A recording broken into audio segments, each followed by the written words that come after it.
চট্টগ্রাম বন্দরে অনেক দুর্নীতি হচ্ছে, যা বলে শেষ হবে না। এরই মন্তব্য করছি নৌপরিবহন উপদেষ্টা brigadier general M Shakawat Hossain. এখানে অনেক অনিয়ম হয়েছে, সেগুলো বলতে গেলে এখন সারাদিন লাগবে।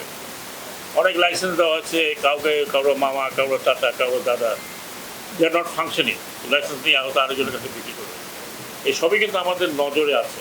এই পোর্টকে আমাদের একটা হচ্ছে জঞ্জাল মুক্ত করতে হবে, দ্বিতীয়ত হচ্ছে এটাকে আরও যাতে কুইক রেসপন্স করতে পারে।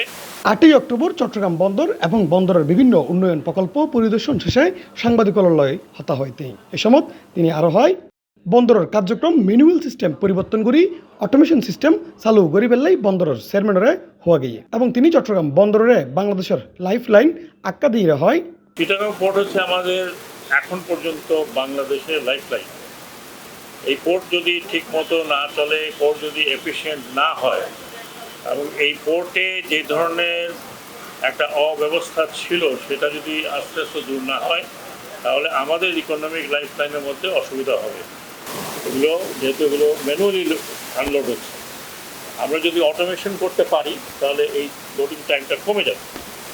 সেটা আমি চেয়ারম্যান মহোদয়কে বলেছি এবং ওনারা কাজ করছেন অটোমেশনের জন্য। যে কমপ্লেনটা ছিল যে পোর্টে আসলে 8 দিন, 10 দিন, 15 দিন আউটার অ্যাঙ্করেজে বসে থাকে, সেই অবস্থা থেকে অনেকখানি ইমপ্রুভ হয়েছে।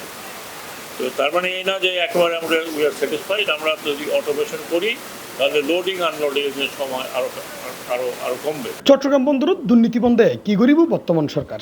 সাংবাদিকর এরিম্বে প্রশ্নের উত্তরত নৌপরিবহন উপদেষ্টা হয় আই এটা সাহিত্য মাসি, বুঝতে মাসি এবং শিখতে মাসি।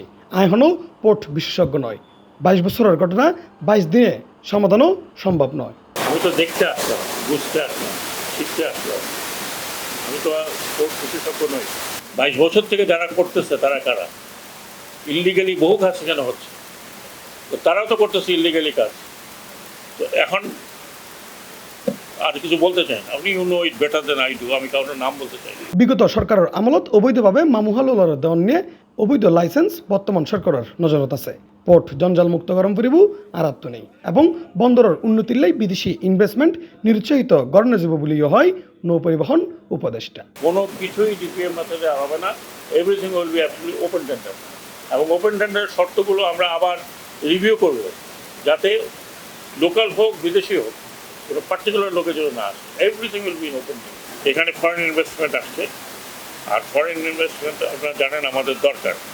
তো ইনভেস্টমেন্টকে যদি আমরা নিরুৎসাহিত করি, তাহলে আমাদের এই সব ডেভেলপমেন্টে খুব আমরা লোকজন আসছে যে বাইরের থেকে, আমরা এখন বলছি যে এখন তো তোমাদের ওই অসুবিধা নাই, therefore investment is a must. কিন্তু আমরা আমাদের ইন্টারেস্ট ছাড়া কোনো এফডিআই দিচ্ছি না।